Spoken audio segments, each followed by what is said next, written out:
Good? Hey, good evening. Thanks for joining us here at Everything Matters.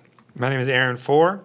I have Chris Matthews here with me tonight, Kevin Hedges, and we are going to talk about miracles. It's going to be a lot of fun. But I like to start the show off and talk about kind of the reason for the name Everything Matters and why we do what we do.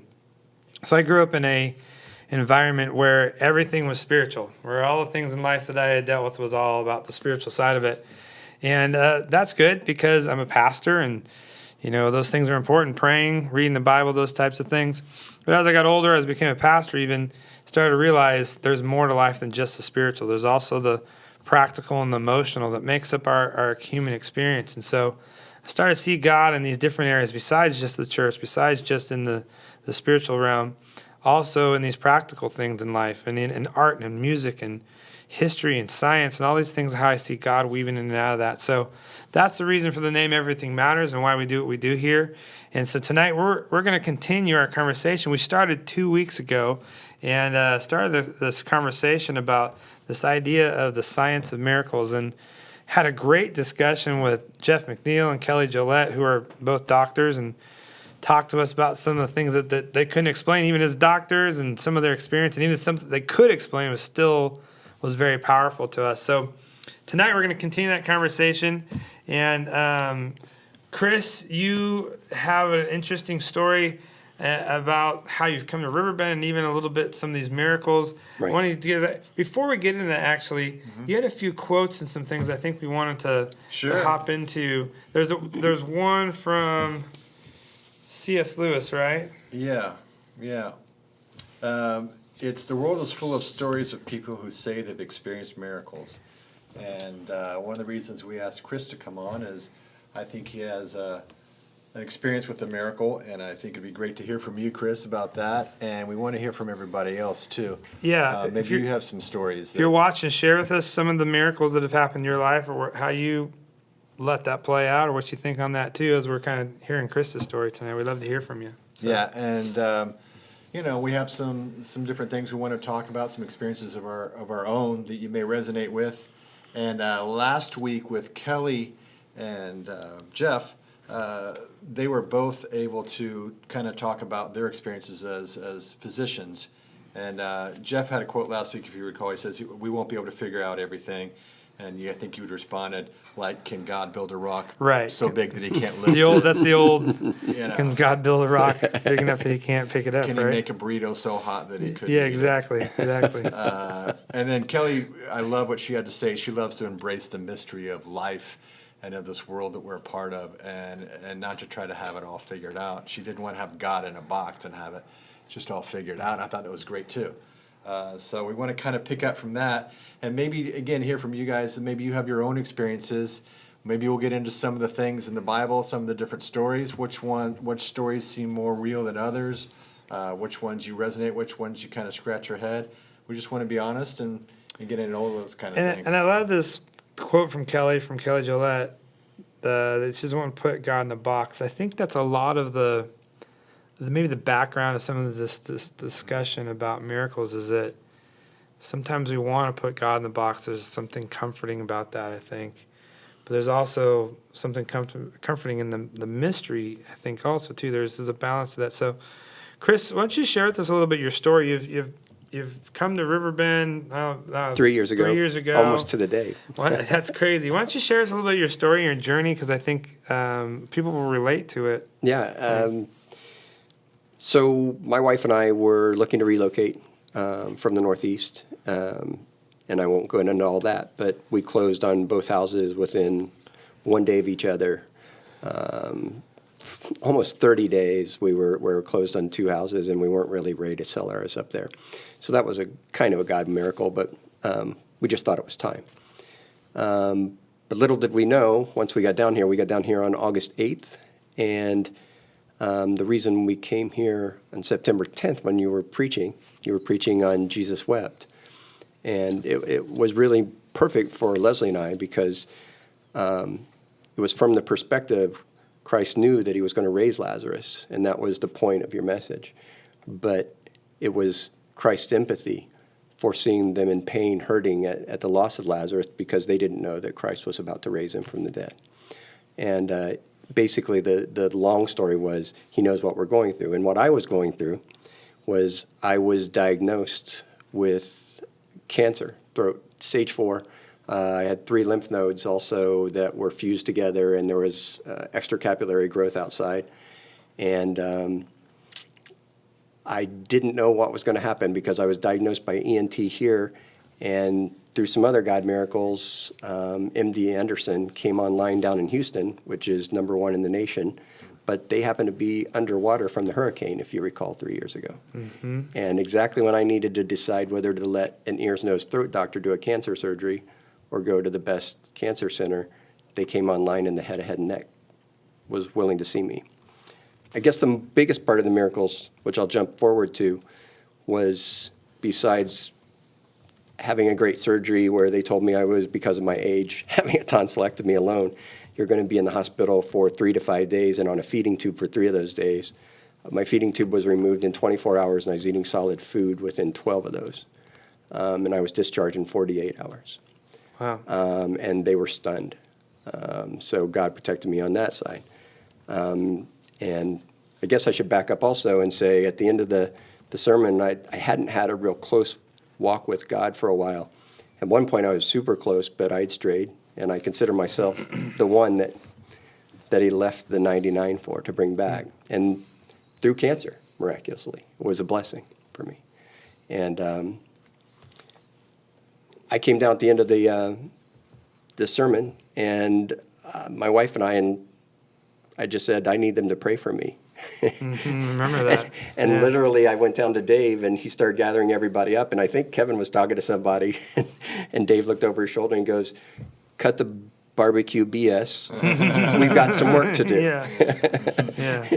And so you all laid hands on me and prayed. And actually, Dave quoted James, come before the elders and be anointed with oil and confess your sins, and you'll be healed. And you prayed over me. And then the surgery, so then we'll go back on track. And then they told me I was going to have radiation, which I thought I could get away with just surgery, but they said no because of the growth of and having they removed a bunch of lymph nodes at the same time. So I had to have radiation, which I was kind of down about. But the true miracle part of that was they said I was going to never have facial hair again. My beard has grown back to the jawline, so people can't even tell as long as I trim the other side. They said I was going to lose sense of taste, and I'd probably lose all my favorite foods. I probably have 98% of my taste. They said I'd have constant chronic dry mouth. I don't have any dry mouth. They said I'd lose weight. I gained a pound during treatment. At one point, halfway point, it was through Thanksgiving and Christmas, they did 10 treatments in 10 days instead of giving me the weekends off. And I came back for those 10 treatments after Thanksgiving break because we had a 4-day weekend for the Thanksgiving break. And I had what I thought was thrush because they changed the pH of your mouth. Right. And so there was these white striations, and I was afraid that, and they said if you get thrush, it's really bad because if you have babies with thrush, you'll know that it's really hard to get rid of that because it's a fungal growth, and it's not good during treatment. So I went in and I said, this is bothering me, and like I've got this burn on the side of my tongue, and it was the first time that I felt really down, and I was kind of beat up from the hyperradiation. And my radiologist is in a wheelchair. He unfortunately been in a bicycle accident, but had been in a wheelchair for a long time. And he comes in and he looks in my mouth. He goes, a lot of people can't tell. I've been doing this for a long time. He goes, don't worry about it. You just have radiation burns. I go, oh, great. I thought I had a problem. That's fantastic. That's all it is. That's all good news. Yeah. So anyway, he gave me lidocaine. And typically when I was going through, because we're at the halfway point of radiation treatment, because I went through 30 of them. And we're at the halfway point, and every time they'd lock me down into the headset, like literally you're in a net webbing, I would go through my prayer checklist, what you do. You're like, Jesus, your protective hands, and send your angels and guide the technicians' hands that are administering the radiation treatment and give the doctors the eyes to see anything that needs to change. And I do the prayer checklist, but because this time I was so beat up and my mouth was burnt on this Monday, all I could do when they locked me in, and luckily they were allowed to pipe whatever, and I had Christian contemporary music piped through, but I was laying by myself in the room, And all I could do that day was pray, Father, help me. And a tear went down the side of my face, and I felt the most calm, which was surprising because I was beat up. But I felt this calmness that I was going to be okay. Well, then I was still getting radiation every day. By Wednesday, my mouth was pink and healed. I didn't need the lidocaine treatment anymore. And by Friday, I saw a follow-up checkup. While you're still getting radiation, it should be getting worse at this point. Right, I'm still getting the same exact radiation treatment. It should be going downhill. You're getting zapped. Yeah. You had some radiation burn. From this part of from center here to center of my mouth to the back, I was getting radiation for that whole zone because since I had extra capillary growth, they were afraid there were any stray rogue cells, and they wanted to kill them all just in case anything escaped and wasn't contained within the body of the lymph nodes.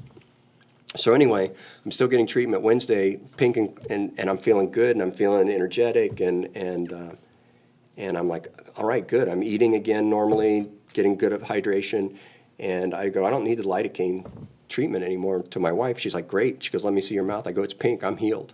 I said, I'm healed, and that's just what I kept standing on. Yeah. And so I went to see my empirical evidence radial oncologist that had been doing it for years that knew immediately that I didn't have thrush. Yeah. And he goes, he comes in and he goes, well, how we doing? And I go, I'm healed. I smiled at him. He goes, we'll see. And he put on the little typical light reflector thing and put the tongue depressor in my mouth. And he just fell silent. And he put the tongue depressor down, took the headset off, and he goes, well, we'll just continue. And he couldn't look at me because he couldn't figure out what had happened. It just didn't fit with anything that should have, like you said, Kevin. I was still getting radiation treatment. It should have gotten worse. That burn should have gotten worse. I should have gotten more beat up. I shouldn't have, Yeah, I've had a friend that went through what you went through, and he just said it was the most miserable experience the further you go into it. Yeah. And he had an intern with him in the room that just stood there quietly. And then he tried to get out of the room in his wheelchair, and no one was helping him because he'd been in a wheelchair a long time. You didn't need to. He couldn't get out. Yeah. I went then the next week to one of the techs who was a believer because she knew several of them, and I witnessed to her about it. And I said, he couldn't get out of the room. And she goes, it's because you were healed and he didn't know how to explain it. And that was one of the many miracles through this. And along with a closer spiritual walk since we've come back to Riverbend here than we've had Dude, for a long time. Your story is really amazing, and it's very encouraging on many levels for me when I hear that. So before you went through this, had you ever experienced anything like this before? No, my grandmother said she was healed through, there was a traveling minister, and she had some kind of ailment. I can't remember whether it was pain in her neck that had been chronic or something, and she was a strong believer. Right. But she said that she was healed through the TV, through a prayer. And I was like, oh, okay. And she'd even taken a picture. I might be that person too. I was Yeah, like, me too. I was You're like, but as far, I didn't discount miracles. I believed that miracles happened. I didn't know that would ever happen to me. Right. I think there was not too long ago, a little girl was the only survivor on a plane crash. I mean, that was a miracle to me. Right. And then your question, why wasn't everyone on the plane saved? For sure. And I had that same kind of question with this. Why me? Right. But yeah, I hadn't experienced it prior, to answer your question. We were, and I'd love if you're online too. We're here. We're talking about miracles. If you just joined us, and we've been talking about the science of miracles and great discussion last week. We were running into this, and one of the things that's been running through my head a little bit, and Kevin, you and I talked about this a little today. I'd love to see what both of you guys think on this. Is Kevin actually asked me a question earlier today. He goes, "Do you think less people believe in miracles, or that's possible now than they used to at different times?" And I kind of had some ideas towards that, but I don't know. I mean, I'm asking a societal question. Even if you're online and you're watching with us, we'd love to see what you think. If that's becoming less or more, or I don't know, maybe if COVID's even messed with that at all, or people are wanting or looking for that. But I like to, I've heard so many stories being in ministry, and I'm going to share a few in a little bit. One's very personal to me, and sometimes I'm reluctant to share it. Chris is going to help me get through it. Aaron's going to help me too. But I've heard so many stories that it's only strengthened my belief that there's something outside of the natural. And there's a book we talked about before we got started. It's a C.S. Lewis book called Miracles, and he gets quite a bit into the natural versus supernatural. And so the more I dug into this, the more I've rationally tried to explain some of these things. It's the realization, as Kelly said a couple weeks ago, you can try to put the world and the understanding of the world as you know it in a box and say, well, this is it. These are all the facts we've got. But there just seems to be so much more. We keep going on and on and on. We find this story or that story. So I like to think if we'd experienced some of those miracles that we read about in the Bible today, would we still believe? So the thought experiment I do with people is, let's say Jesus showed up tomorrow, 5 miles wide, 5 miles high in the sky, right? Over Austin. We got a picture of Austin over here on the wall. Yeah. Right? Jesus shows up, this big, everybody can see it in Austin. He says, I am the way, the truth, and the life. How many people would see that? Let's just say in Austin there's 1 million people. Let's say 500,000 people actually saw up in the sky like, holy cow, what's that?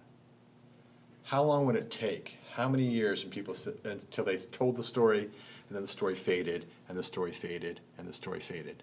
Now, I'm saying it did happen. We're not saying that there's any question whether it did happen or not. There's I think this natural tendency to kind of go, well, I don't know. My grandpa told me about that. Well, yeah. But did it happen? And I want to get in your story a little bit that you have because I want to make sure you share that. But I think to your point, I think I talked about it a little bit last week, but I have an experience with my grandfather and it's towards cancer also. It's definitely something that's part of our culture that we've been dealing with. My grandfather, Norman Foor, who apparently I'm a lot like or looked like and acted like, those types of things. I heard that from my gram and from other people in my family. He got cancer and a certain kind of cancer, and they basically said, this is before I was born, like, you're not going to see your grandson be born. Like, you're not going to live that long. That's kind of what the thing was. They gave him like 3 or 4 months or something like that.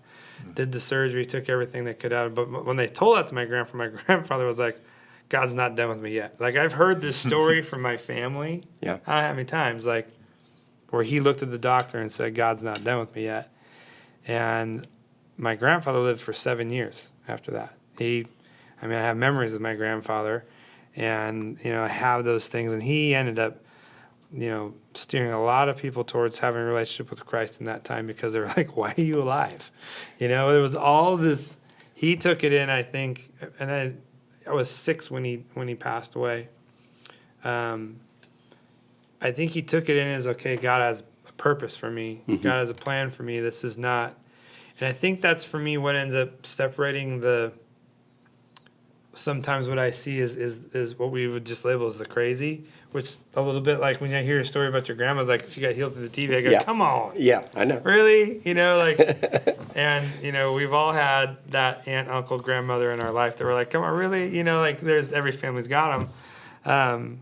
But, what keeps me in the game sometimes is things like my grandfather or stories like yours that go, well, that happened there. But I do think a lot of it does come down. It's interesting, and I don't know what was embellished over the years or not, or what is good, but that's the story I got. But the moral of it I always took out was that God had a purpose for him, why he was still here.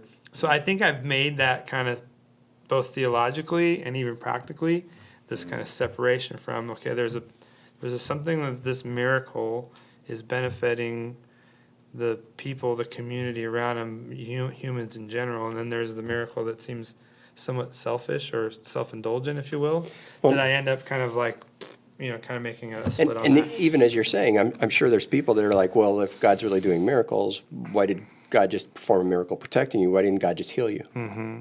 Why didn't God just heal you from the cancer? And as soon as you went down for the checkup, they're like, there's no cancer in you. Right. Why didn't God do that? Right. God had a plan. Well, why we talked earlier, is it his sin or the sin of the parents that he was born blind? No, it was neither sin. John 9, we used that one a couple of weeks ago. It was so I could show what God's going to do in this man's Right. life. I'm going to heal his blindness, Yeah. right? So, Because you talk about cancer as like a gift. yep, it brought me back. It totally was. I consider, and I've said it again and again, I was the one that he left the 99 for, meaning I was part of the flock. Right. I'd strayed for sure. In fact, sometimes ran. When I knew he had a calling on my life and pursued other things. God still has always blessed me in whatever I've done. Right.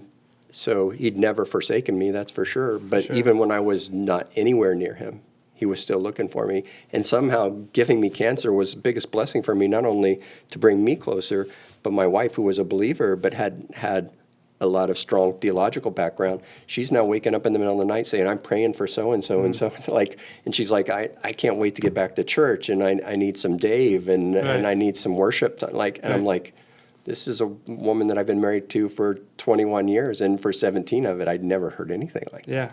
And So that's how it's impacted your life, witnessing what God did Yeah. in me. So for me, and one of the reasons I felt like there's a story I wanted to share from a friend of mine, and some of you may know this story.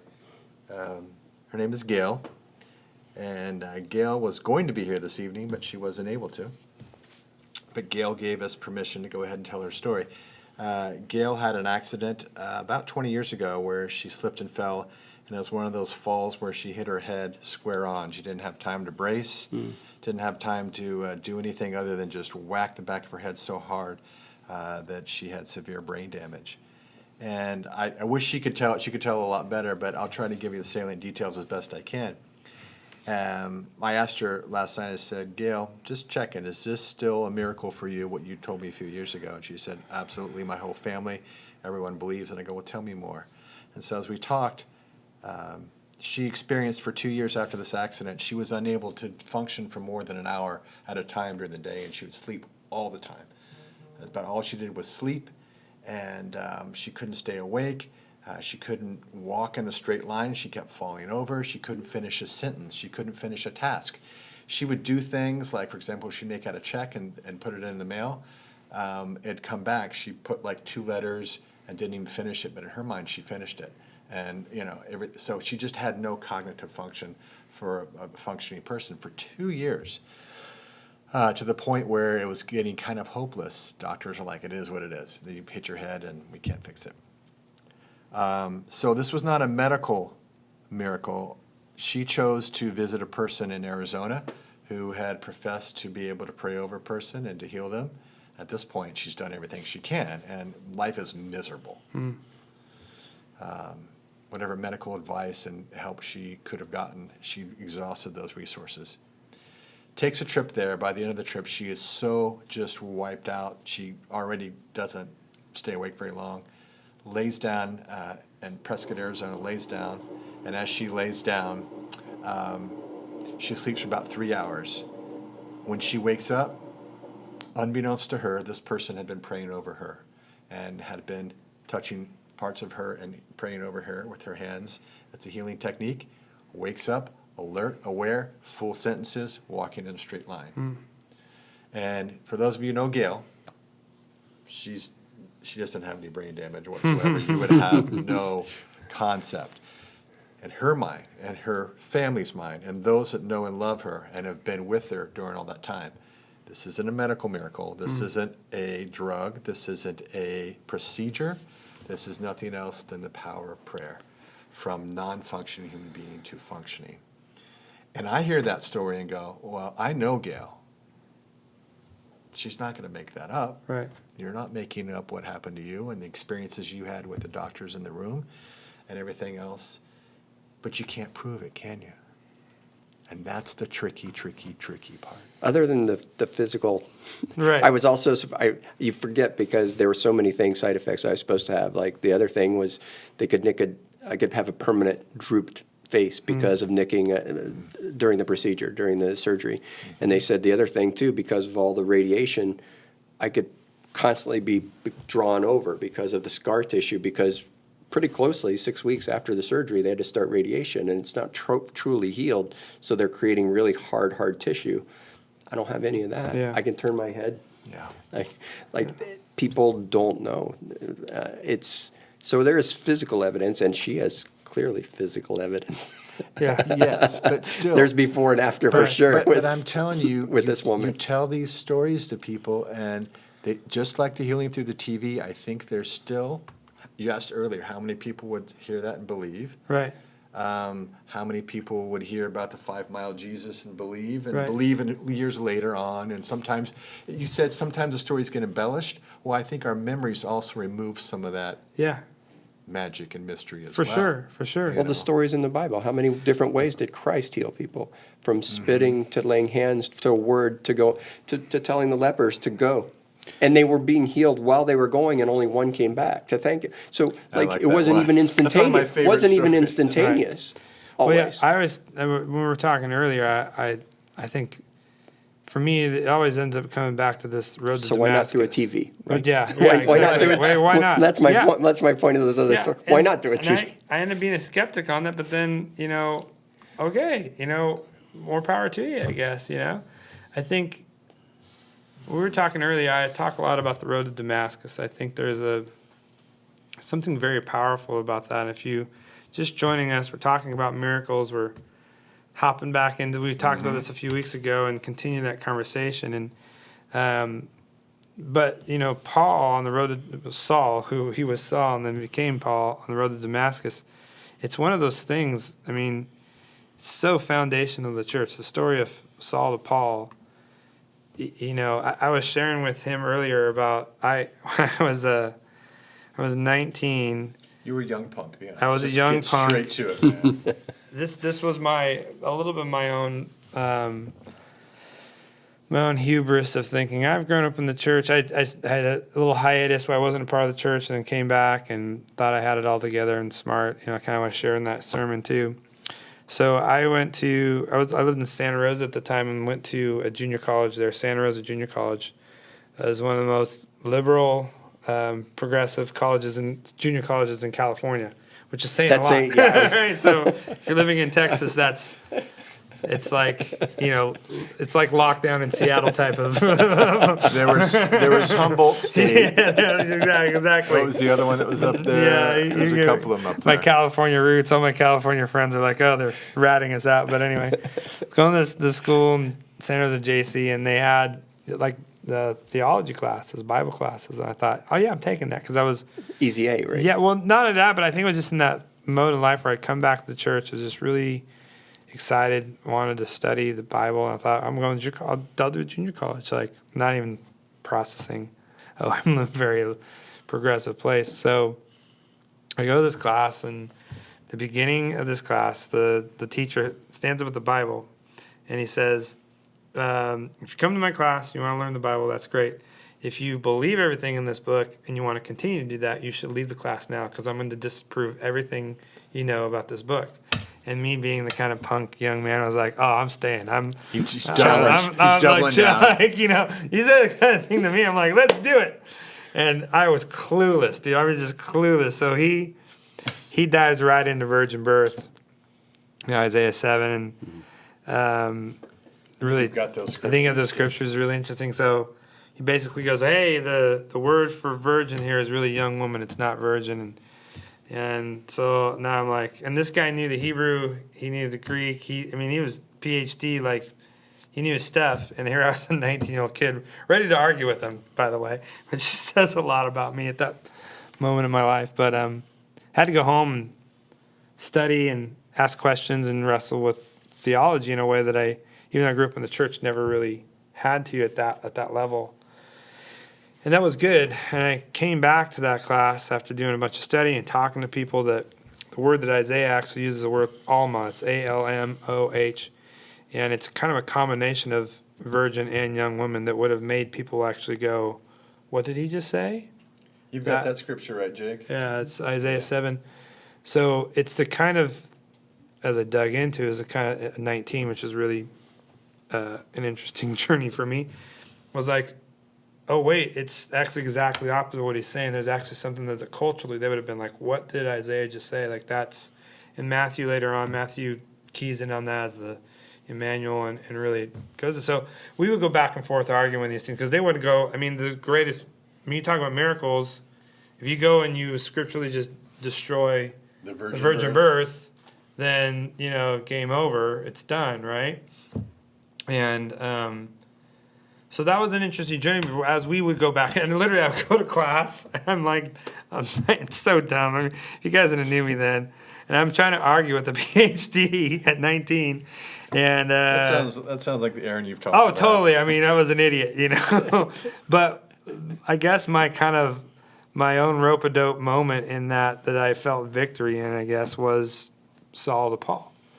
Is that you cannot deny, even if you wanted to deny the miracle in his life that he had this experience, the absolute transformation from this guy who was killing Christians, who was against everything, and overnight now becomes, I mean, you want to think about what the New Testament would be without the writings of Paul.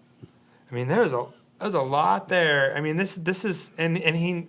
So that was the moment. You can't. That's my point. Is that I can't argue with your story because it's your story. Right. I mean, even if I don't want to, but if I was a skeptic and wanted to, there's something real about Gail's story, about your story, about my grandfather, those things that keep me coming back to the science of miracles of like, okay, I want to be scientific, I want to be thorough, I want to do good theology, but I also land in these spots where I go, Chris has a real story. But that's what you said about your grandfather, too. For sure. I mean, you said your grandfather stayed, and people were like, how are you still here? And he could testify again and again. He's Right. like, this is all God. Right. And me, every time I went in, I had 3 techs that took care of me. There's one guy now that's moved to fitting section, and I see him as Roosevelt. Yeah. Great guy, always up. But I don't know if he was a believer like the gal I told you Right. about. He goes, I still tell people about you. Yeah. He goes, I encourage them. I'm like, I had this one guy, and I don't know if he gets into the spiritual side of it. I still don't know. But I constantly, I'm like, this was all God. Right. And so I have that opportunity, whether it's to the radiation oncologist or whether it's to the tech. Right. Or to someone else I come in contact. That was the thing, too, when I went through down times, because I wasn't all up. Right. I would have a bad day, and this one guy, Francis, comes in. He's like, he's talking to my wife when I come out, and I'm like, I'm not wanting to talk to anybody. I'm like, I'm done with my session. Let's go back to the hotel room. And she's talking to this guy. And he goes, let me look at you. And he goes, yeah, I'm coming back for a retouch. Right. So this guy was like trying to be positive. He goes, I'm going to pray for you. You're going to be fine. Yeah. He's going to pray for me.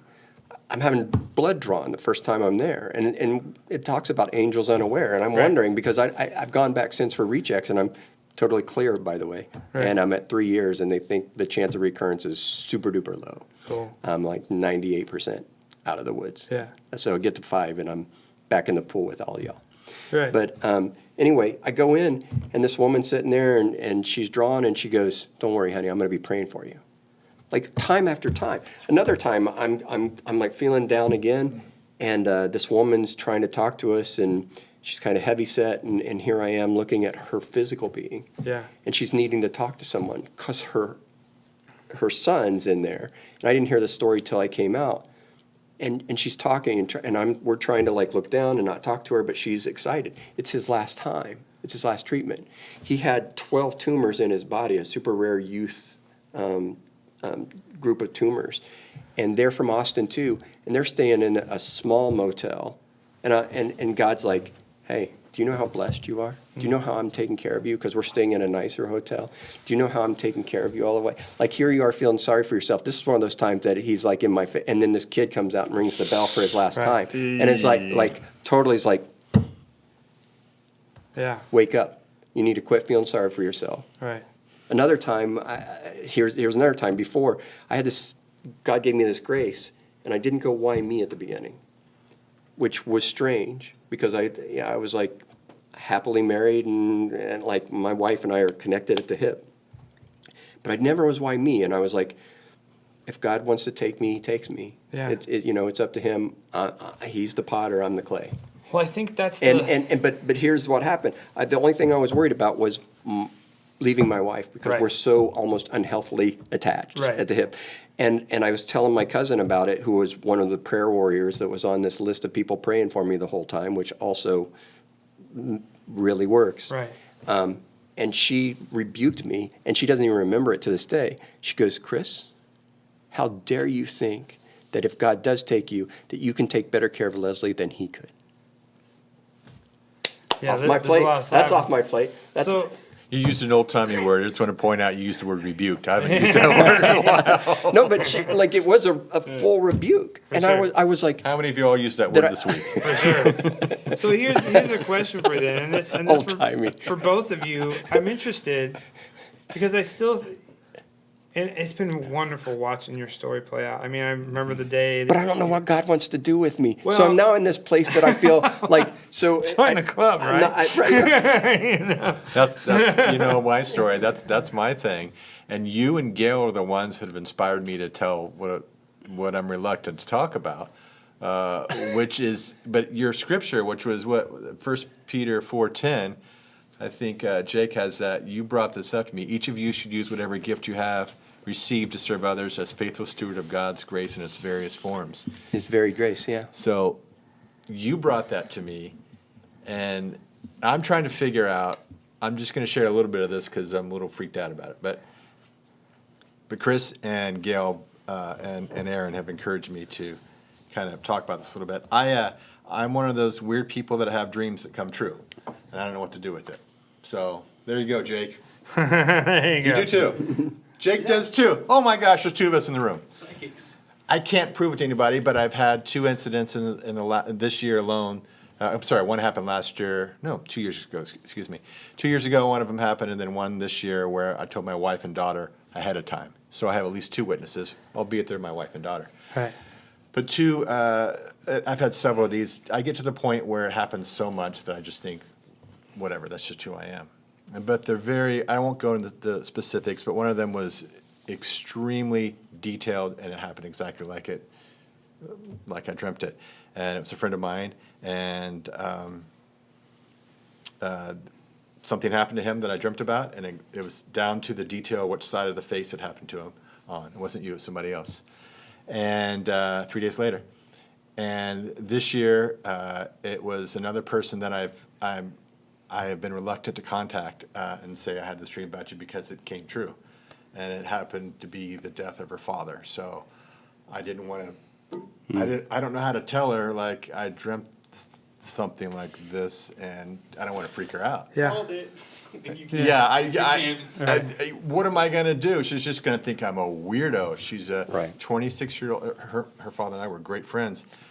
I don't know what to do with it, but I'm trying to figure out, like, okay, you're telling me this is some sort of thing that I got to do something with. I don't know what to do with it. I really don't. This Freaked is- out about it. Public confession. Well, here's the thing. I want to ask both of you this, and people online too, if you're with us on this, is so like I'll give you an experience. This last weekend I was in, yesterday I was in Denton hanging out with my son. Went up there's a family to hang out with. We're walking around downtown, and homeless guy comes up and just starts ranting and doing his thing. And I've had many people who are on the streets who like talking about miracles and these kind of things. There's the crazy side of it, right? That's what I feel like Is right it- now. Exactly. So is the How many fear people are going to label me as is the the wackadoo? fear to talk about miracles and the reality of that because it's the like the bad cop kind of thing, like you're gonna get labeled as like all of them are that. There's that, and then I don't want people coming up to me going, "Hey, what's going to happen in the election? Yeah. Right. Can you go to Vegas Like, with me?" like I you're know. Nostradamus or What's something. my lottery numbers? I need the lottery numbers. It doesn't work that way. I just want to can't. know who's going to win the NBA Yeah. championship. That's all I But want to know. again, going back to your story, it's what the gift is. And if Gail could be here, she'd be sharing her story, saying, "To the glory of God, God healed me." And you're saying, "To the glory of God, God healed me."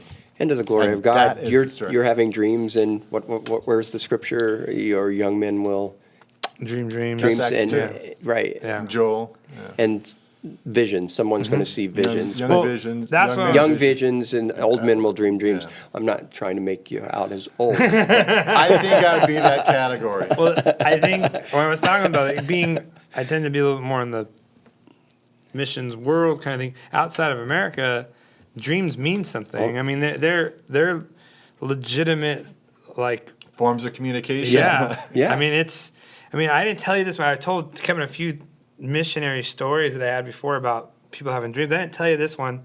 I have a friend, JD. He was in Africa, and he was trying to reach this very nomadic tribe and like share the gospel with them. And the leader of the tribe had a dream that someone was going to ride in on a bike with a bright colored shirt. And JD would ride around his motorcycle all around, go like hanging and talking to me. He had this bright shirt rolling in town, and they're like, this guy has a message for us. Yeah. But it became because that guy had a dream. It's like there's all these things when you get outside of the United States, because we overthink this stuff sometimes, I think, that the dreams isn't important. I mean, but we're afraid. You're afraid to get labeled as the crazy dude on the streets, Yeah. or the crazy guy on TV that's doing all sorts of other weird stuff with Well, it too, right? thank you, like, I'm Frank. not that guy, you know? Frank just said his grandmother called it the gift. His mother and he all experienced this kind of gift. So thank you, Frank. The gift of prophecy. I'm not going to call it that. I know you're not. I'm going to call it like, what the? So this gets into the next part of this, and we were talking before a little bit about the difference between natural and supernatural. I brought a couple of books that talk about that. We got C.S. Lewis's Miracles, and then there's another book called There Is a God by Anthony Flew. These are some great books if you want to read some stuff, guys. They're really good. Anthony Flew was the world's leading atheist, and I said that to Dave Haney one time, and he goes, leading, how did he get that? How did Is you there get a that competition? title? Yeah. Much like Richard Dawkins is now, Sam Harris, some other people, he's one of those, he was one of those intelligent thinkers that did all the debates, did all the discussions, 50s, 60s, 70s, 80s, 90s. Somewhere around 2000, he flipped. And the craziest thing was, for him, science, and specifically the Human Genome Project, is the thing that changed his mind and goes, oh, I think there is intelligent design. I think there is a God. And he saw what C.S. Lewis saw. I think you have some of, let me see which quote we have next here for that. Let's go to the C.S. Lewis ones real quick. Miracles are a retelling in small letters of the very same story which is written across the whole world in letters too large for some of us to see. It reminds us that miracles, if they occur, must, like all events, be revelations of that total harmony. He goes on and says, there's something else in this world. Well, Anthony Flew is starting to see this world that he never saw before. He saw black and white. He just saw, like, you either see it and it exists and there's no other world. And all of a sudden, through science, he saw all these different layers, and it started to open up for him. Through science. Through science, Yeah. the Human Genome Project. He suddenly went, you know what? This is so complex. There's so much to this, and it's so well ordered and so well designed. It becomes a chicken and the egg thing. Right. Which came first? There's got to be a creator. For sure. Right. And there's got to be a designer. So he quotes even Stephen Hawking, and this gets to this sort of like, is it just we live, we die, and that's it? Or is there supernatural? Is there a God? And this is another quote, Jake, in an interview with Stephen Hawking. This is after he had a brief history of time out. Hawking basically says, God did not choose to set the universe going in some arbitrary way that we couldn't understand. It says nothing about whether or not God exists, just that he is arbitrary. So there's something about the way the universe, most of these physicists looked at it, and Dave talks about this all the time. Dave is always preaching about the science Right. of our faith, because all these things work together in this really beautiful way that goes, wait a second, there's more than just atoms. Yeah, But- and I think to get into this too, the science of miracles for me, if there's for me the data that I've collected over the years, and theologically and experientially also, is, to me, the science of miracles is the ones that are real, something that's legit in my mind, is because it's for other people. It's for other people to know, for other people to experience, for other people to see it. That's the breaking point. Like if I was going to define the science of miracles from like the last 2 weeks, is it's not for your own indulgence, and maybe not even for your own healing to some degree, but it's for I like other that. people to Not even for your own healing. No, I agree with that. Yeah, I don't deny I think that. there's the purpose of the I miracle. can side with that. Yeah, we talked about that Yeah. a little bit. Tell me when I say that, how that sits with you, because you No, experienced this. that completely gelled with the way I feel about it. I don't think that God gave me a miracle to make me feel better. God used me and is still, I think, using. I had a guy come out and inspect some trees the other day. I need a limb taken down, and I'm wearing the neck gaiter, and I was like, I know we're outside and stuff, and I was like, I'm fine with this if you are, and he goes, yeah, I'm okay, and I go, I'm wearing it mostly for the sun, and I got to testify. I got to tell him what God did for me. Right. I was like, I just protect my skin because I had extra radiation exposure. I said, but God totally healed me. Yeah. And he's like, thanks so much for telling me that. He goes, I'm about to have my first surgery. And I was like, well, I'll pray for you. Yeah. Like, so to be able to have that testimony. So God's given me a testimony more than a healing. For sure. And to show what he can do, that I'm in control of this. You're looking like That's you're why saying. he healed you. It all makes sense to Jake all of a sudden. It hits him. It's like great.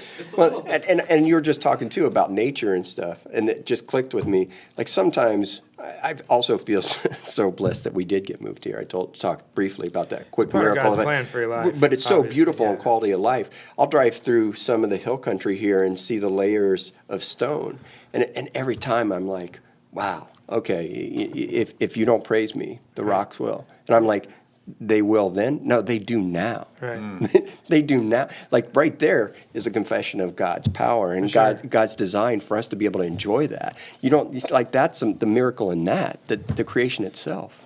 Yeah, I think there's a spot when we get into good stuff. Acts 2, before Yes. Acts 2, Yes. Acts 1:8 is the scripture that I use a lot, and it says, Jesus actually says this to everybody. He says, "You're gonna be my witnesses in Jerusalem, Judea, Samaria, and the ends of the earth." And that word "witness" is and then later on you see in Acts 2, there's this great gathering of all these people, and that's where we see day of Pentecost, where they start Speaking in speaking in tongues. other languages. We call it speaking in tongues, and sometimes the church has taken that and ran with it in certain ways, but you see the purpose. You see Acts 1 where he talks about, hey, you're supposed to be my witnesses in all these places. And what he does, the miracle he does, actually allows people to go do that in Jerusalem, Judea, Samaria. And they go be witnesses because of this thing they saw. I mean, it's just crazy. We can get out of balance and out of whack on that theologically sometimes. But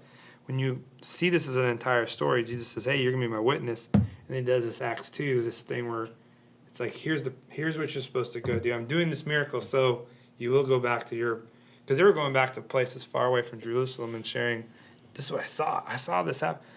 This is my Damascus. This really happened. I was listening to this dude and he was speaking my language, but he didn't know Okay. anything about me. And you and I talked a bit more about this, and I agree that's God's witnessing to us through these stories and everything else. Back to the C.S. Lewis lines, he's talking about stories and stories and stories.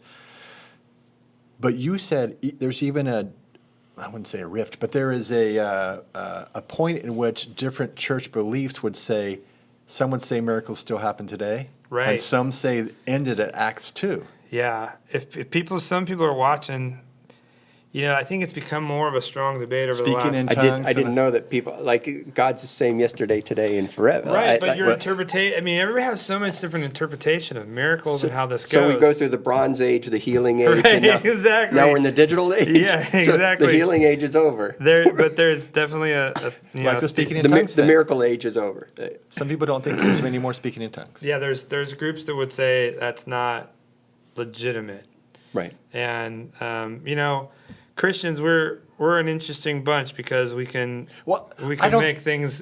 But I don't think it's just Christians, though. I think No, this is it's important not. to get in this conversation just beyond just a faith conversation. I think I've got a friend who, when we talk about God, he'd just say, no, it's just too fairy tale, too crazy. And I'd go, well, it doesn't matter what I would say. It would always be that, no, that's like Santa Claus. Right. Santa Claus and God are in the same category for him. And not St. Nicholas, not that Santa Claus, not the historical one. But Not that one. so The good one. at the same time, we were on vacation. The magic one. I can deal with that one. We were on vacation once, and he's reading this book that just freaked him out. It had demons and all these things in it. And he just said, I couldn't sleep. This book just freaked me out. It's so scary. I'm going, why would that scare you if you don't believe in God? Right. That made no sense to me that would even have any effect on a person whatsoever. If you don't believe there's any God, that means there's no supernatural, there's just natural. Right. But you'd be freaked out by a demon. Makes no. So I think there's this inconsistency within our culture, even with people who aren't believers. And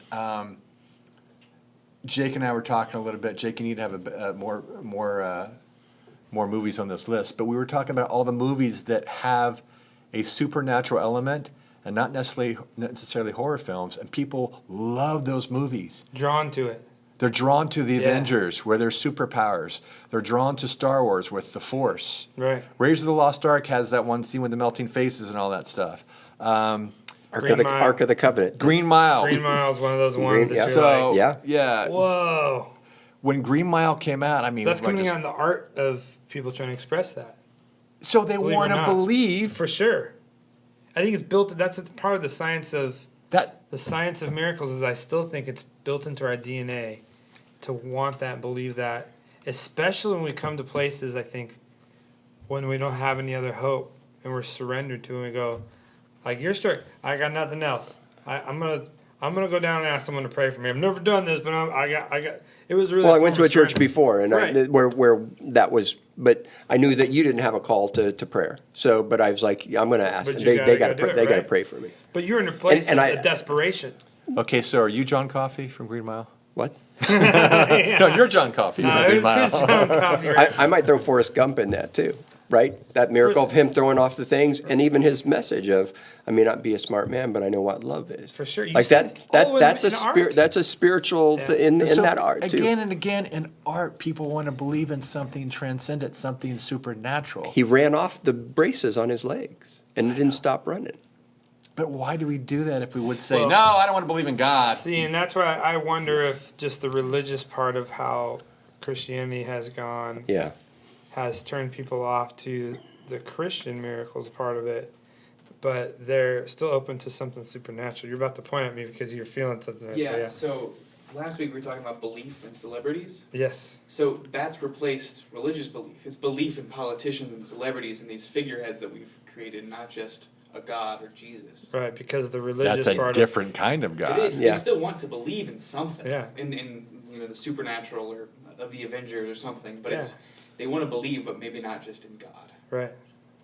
Sports kind of does that for us a little bit too. So Absolutely. we have some human desire towards this. Aaron, right? Aaron. I'm LeBron- gonna watch the LeBron- Lakers tonight. Don't tell me what the score LeBron is. cannot perform miracles. I don't care what you needs- say. he needs to LeBron this year. cannot. Kobe died this year. We need to win. Michael Jordan might have been able to pull off a miracle. No, LeBron don't can't. go there. It's not working. But yeah, I think You know what I'm saying? I just Yes. that tension kills me. so. So part of the, for me, I guess, developing the science of miracles is what we've been doing the last 2 weeks. One is this idea is for other people, but also there's a second part to me as a part of our conversation and kind of our research and in connection with this is that I think humans built into us is a desire for the supernatural. There is, I think what ends up taking away that desire sometimes is religion, kind of ends up hurting people and maybe beating that out. And not even necessarily Christian religion. It could be any sort of religion. It ends up going, it leaves a bad taste in your mouth, I think, to where you go, well, I can't do, because that's hurt me, but I'll still, as what Jake just said, I'll have belief in these leaders and these things and systems and whatever else, and I'll have I'll think there could be miracles in that part of it, but not in this side of it. But you'll expect them still to let you down, and that's okay. But as opposed to people being let down by a supernatural being of, like I said, you see a child at MD Anderson. That was another quick miracle when I got down there. They'd evaluated me. They said, "Yeah, we're going to take your case." And I'm standing in front of a bank of elevators. My wife is going to the ladies' room. And I'm standing there, and our friends down here in Austin that want us to move here text and go, "How you guys doing?" Right. Little did she know, this young gal gets off and smiles at me in the elevator, and her mom and sister are right behind her, and they're walking down. And it just brightened up my whole day. Right. She had glasses on and stuff, but she had no hair, was the part I need to tell you. So she's going through treatment. I'm like, I'm good. Right. If this 12-year-old looking young gal can smile at me getting off the elevator and nod Yeah. her head at me, I'm okay. I'm fine. I don't know what God has in store for me, but I'm good. Right. But then you go, why? It wasn't why me, but why her, God? Right. And so I don't know if she survived. I did know one guy that was encouraged. Here's a story where he had choice to either lose his voice, and he was a doctorate of county planning, or agriculture, and he worked in the county planning office down in the Houston area. And he goes, no, let's just do radiation. I don't want to lose my voice. And he was an older gentleman, but we were on the same schedule. I'd see him a lot. And I started talking about, well, it's almost Christmas time, and every year we buy a different Santa for every year we're married, my wife and I. So I go, oh, we need to get a Santa, and we told a story, and he overheard it. And one day, like, he was having a miserable day, and was like, I don't even know why I try. Like, he was hurting, and he's like, why am I trying to eat the sandwich? And he threw it down, and we'd talk occasionally, but not a lot. And finally, the last day, I'm like, I don't understand why I'm going to ring the bell. You ring out at the end to know that you're done and celebrate it. But always in front, around each bell, there's a picture of someone that didn't survive. And I'm like, that's like a death toll. I don't want to ring that. Right. And he turns to me and he goes, no, you misunderstand. He goes, you're ringing the bell because they can't. And I was like, oh. It's a great perspective, isn't it? Okay. Yeah. And he goes, so we're doing it for them, and we're going to carry on. Like, and this guy, my that day, he goes, before you leave, and he hands me a bag. It had a little Santa in it. I called to check on him. He gave me his card, and he didn't make it. Like, I kept calling to his office, and finally I called through to a secretary, and she goes, yeah, we lost him about 8 months ago. And it made me think. He put things in perspective for me. I was like, but why? I don't understand the why, and I get why people question, well, if God does do these miracles for you, why did Right. we talked about Bethesda, right, the fountain. Why didn't Christ go in there? There was a multitude of people waiting to be healed, and there was a guy that had been paralyzed for 38 years. And he goes, do you want to be healed? He goes, yeah, but I can't get in the water, the healing waters, right? And right, he goes, well, you're healed. Get up and take your mat. Go. Well, why didn't he just yell, all you people need to be healed? I'm Jesus Christ. Go tell Right. everybody. He could have. Well, but I think, Chris, But I think in some ways he did do that again and again and again. And 2,000 years later, we're still debating whether that was a real miracle or this really happened or that really happened. That's what fascinates me. But why didn't he heal everyone? But I Why think- didn't he heal everyone at MD Anderson with me? I think that's where people go, well, if this God is a benevolent... How do we know how many times he's not? We have no idea sometimes. I know, I and can't tell everybody you how has many- a different path. How many conversations have started with me this way with people that when I meet them somewhere, I'm hanging out talking, and somehow we get to the point where I'm a pastor. Oh, you're a pastor. Well, I just can't believe in God. Like they run into that because I can't handle that God would allow bad things to happen to people and believe in them. And like that, I can't tell you how many times I've had that conversation right there. It's like, I'm going to go through this song and dance, and then what do you do? I'm a pastor. Okay, now I'm going to lay the sign. And then we end up having a great conversation. But it's interesting how that affects different people, different ways, and how we believe in it. But to me, the reality, and I see this, I think, theologically and practically, is the reality is there is a mystery to this. And that's, I think, another part of the science of miracles, which, Kelly kind of hit last week, which I would put as the third kind of wrapping up part of there. There is, in the nature of God, going to be mystery. You were never going to be able to boil this down to like explain God exactly, because if we did, he wouldn't be God. Yeah. And there would be no more mystery. And so there has to be some sort of mystery to this. There has to be something that says, well, why did God do this and why did God do that? Why did this person get to live and this person did? There's always, I think, going to be that wrestling. This spiritual thing that bubbles up in me is I'm the clay. He's the potter. For sure. And each one of those are clay vessels, and he's going to do with them what he needs to do. For sure. And he's going to affect other people through them. Yeah. I love it. I love it. Everyone has a purpose. Absolutely. Absolutely. Well, you guys, I love hanging with you guys. Hopefully you've enjoyed our fun conversation about miracles. 2 weeks from now, we're going to start a new series, and I'm really excited about it. It's going to be a series on legalism and relativism. So, yeah. Ooh, everybody's shaking their head. So if you're a theological or philosophical type person, We're gonna have some fun. I think Diane Haney's gonna be joining me for one of those. I'm excited to have her here. And but yeah, thanks for joining the discussion. Next Tuesday night we'll have Immerse. We'll be back tomorrow night. Who's Carlton? Does Carlton have some special guests that we know I about? forgot to ask him. Carlton, I'm sorry. I Carlton's forgot to always got ask him. great special guests. Yeah, so him sing is join wonderful. him tomorrow. Him sing, and we'd love to have you join us this weekend for services at 9:30 and 11. Those are our new times. Yep. And next Tuesday will be Immerse again as well. And then next Tuesday will be Immersed. So thanks for joining us with Everything Matters. Make sure and subscribe to our YouTube channel if you're on there with us. And make sure to share this with friends. We'd love to get them to become part of the discussion too. So thanks for being with us tonight, guys. We will talk to you soon. Bye.